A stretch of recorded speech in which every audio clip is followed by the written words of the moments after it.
The Insta360 GO3 is great. Unfortunately, it doesn't have 4K. If only the GO3 had 4K. Nowadays, a $400 camera must have 4K. This is how many people reacted to the GO3. Insta360 has now fixed this shortcoming with the GO3S, and now this small action camera can also shoot in 4K. But is it good 4K, and do the recordings really look better than on the GO3? And are there any other improvements? Today I'll show you the 20 most important things you need to know about the new GO3S. The Insta360 GO3S was provided to me by Insta360 for testing purposes. However, this video does not contain any additional paid sponsorship, and all statements in this video are based on my personal opinions and experiences. So let's start with the most important point, the new 4K mode. The GO3S is probably the smallest action camera that can now also take high quality 4K shots. The 4K recordings of the GO3S have almost twice as many pixels as the 2.7K recordings of the GO3. And as you can see here, the 4K footage from the GO3S actually looks visibly better and more detailed than the 2.7K footage of the GO3. You can see the higher resolution, and not just in the magnification. So yes, the new 4K mode is a clear improvement.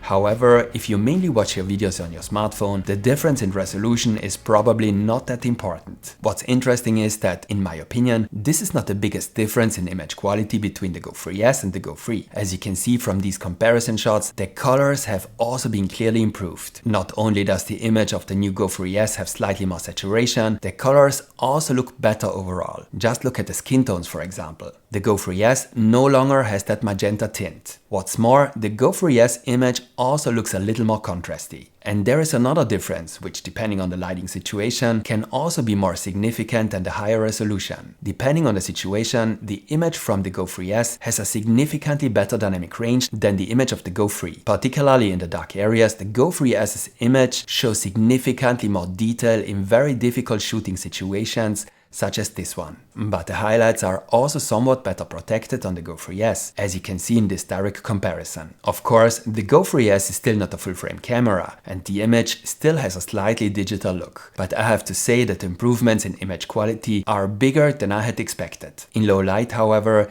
the differences are rather small in my opinion. Due to the small body, both cameras also have a small sensor. The sensor of the GO3S is probably no bigger than that of the GO3, which is why the two small cameras also produce a similar amount of image noise in low light conditions. So I would say that in low light, the nicer colors are the biggest improvement. One of the great strengths of the GO3 and now also the GO3S is the FreeFrame video mode. The GO3 and the 3S both have a square sensor. In FreeFrame mode, the image of the entire sensor is captured, and you can then freely select the field of view and format in post in the app. So when shooting, you don't have to decide whether you want to get a vertical or horizontal shot. This is a cool and very useful feature, especially for social media. However, the FreeFrame video mode on the GO3 has an important limitation. The highest possible resolution of 2.7K is not available. 1440 is the highest resolution. The GO3S, on the other hand, comes without additional restrictions in FreeFrame mode, which now also supports 4K. 4K is available on the GO3S with a frame rate of up to 30 frames per second, just like 2.7K on the GO3. In 2.7K, the GO3S can now also shoot at a higher frame rate of 50 frames per second. Unfortunately, not 60 frames per second. But 50 frames per second is also an advantage compared to 30 frames per second. A higher frame rate leads to a more natural image, especially when taking action and nature shots. And there is another important improvement when it comes to the frame rate. There is only one option for slow motion recordings on the GO3, 120 frames per second in 1080. The GO3S can now shoot in 2.7K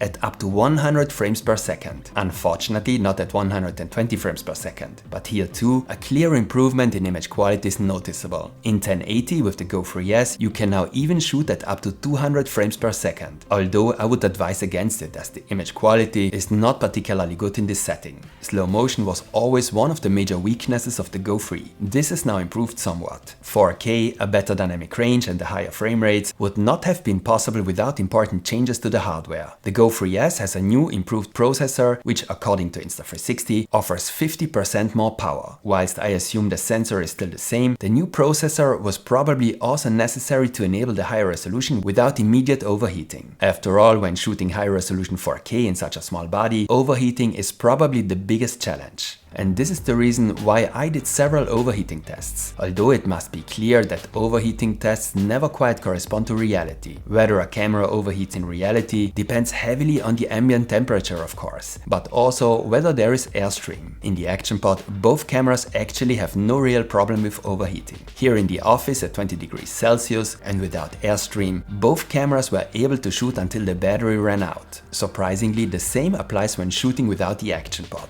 In these conditions, neither camera had any problems with overheating and both were able to shoot without the Actionpod until the battery ran out. I then brought the GO3S on a hike and tested it under real-world conditions. But as it wasn't very hot, the result was the same. Of course, this can change in summer when temperatures are very high. At average temperatures, however, the battery is more likely to be the limiting factor. And here, of course, the higher resolution is noticeable. In the Actionpod, the GO3S shoots in 4K 30 for more than 2 hours, approximately 2 hours and 2 minutes. The GO3 switches off after about 2 hours and 30 minutes in 2.7K 30, so in the highest possible resolution. Without the Actionpod, the GO3 shoots for about 40 minutes, and the GO3S in 4K for about 33 minutes. What's cool is that when the battery runs out, you can simply put the camera in the Actionpod and continue recording without interruption. The new better processor also enables a higher bitrate of up to 120 megabits per second. But the processor is not the only change to the hardware. The GO3S also comes with a new lens and a new slightly larger lens cover. The new lens has a slightly curved surface and is probably also responsible for the improved image quality. I also noticed that the new lens produces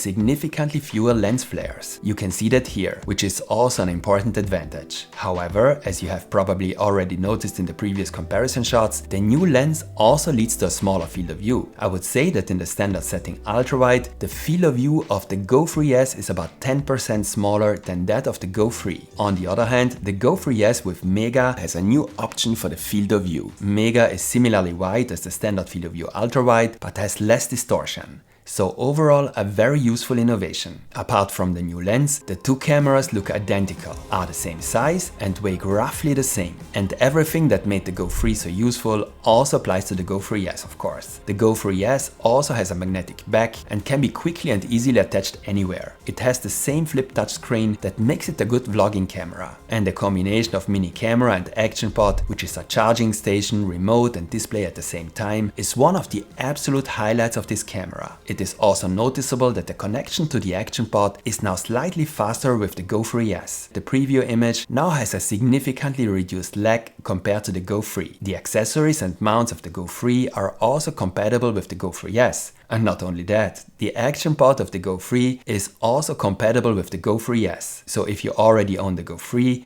you can also just buy the GO3S as a standalone camera and use it with your existing Actionpod. Unfortunately, the Actionpod is not completely waterproof. This is simply not possible due to its function as a charging station for the GO3 and the GO3S. But there is also an improvement in this regard. Unlike the GO3S is waterproof up to 10 meters. The GO3 is only waterproof up to 5 meters. Even if this will hardly make a difference for many people in practice, it is likely that the GO3S is slightly better made. In addition to voice commands, the GO3S can also be controlled using gesture control. You can start and stop a recording with a hand movement and take a photo with the peace sign. This is ideal for taking selfies, for example. The gesture control feature has been taken over from the Ace Pro and the X4, but this is not the only feature that has been adopted. By pressing and holding the record button, you can now cancel a failed recording and delete it immediately. With Tilt Fix, the GO3S has a horizon leveling function in standard video mode. This means that if you activate Tilt Fix, the camera will keep the horizon level if you have mounted the camera at a slight tilt. However, this feature only compensates for minor deviations and should not be confused with the 45 degrees or full horizon leveling feature of other action cameras. To keep the horizon straight, you can now also activate a level indicator to help you take a level shot. Another new feature is interval video. If you activate this feature, the camera switches on automatically at certain intervals, for example every 5 minutes, and takes a recording of a predefined length,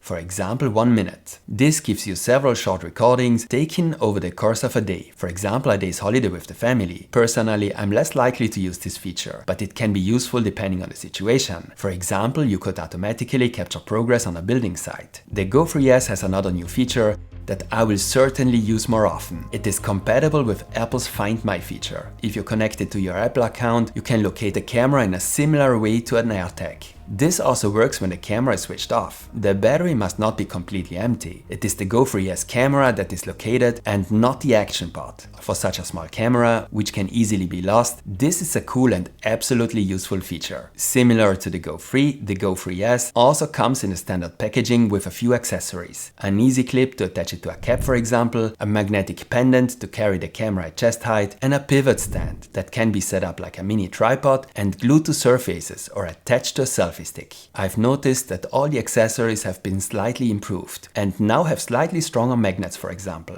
But there is also a new accessory for the GO3S, which is also compatible with the GO3. As you may know, the GO3, like the GO3S, only has internal storage and does not support SD cards. This could be a problem during a longer holiday, for example, because you have no way of backing up your files or expanding your memory. This is why the Quick Reader is now available. The Quick Reader is magnetically connected to the GO3 and GO3S and has an SD card slot. When you connect the camera to the Quick Reader and connect it to a charger, the files are copied to the SD card. You can also connect the Quick Reader to a smartphone via USB-C or Lightning and access the files directly. Okay, 4K, better image quality, longer battery life, a higher bitrate, a new lens, many new features. What does it cost? The GO3S costs the same as the GO3 before. That's $400 for the version with 64 GB of storage and $430 for the version with 128 GB of storage. The standalone version of the GO3S, which you can use with a GO3 Actionpod, costs $239 with 64 GB of storage. You can find a link to the GO3S in the video description. If you use the link in the description, you will often also receive a free gift. I've always been a fan of Insta360's Go series. The little camera is just fun. It's not cheap, but it's a lot better now. Nevertheless, I would say that an upgrade from the GO3 is not worthwhile for everyone. The GO3 remains a good camera, but anyone who has always doubted the GO3 because of its lack of 4K could now take a closer look. For me, the biggest highlights of the GO3S apart from 4K are the better colors and the better dynamic range. I've explained all the key features of the GO3 in a detailed tutorial, most of which also applies to the GO3S. So if you want to know more about how this camera works, check out my GO3 tutorial. There will be more videos on the GO3S, so stay tuned and see you next time.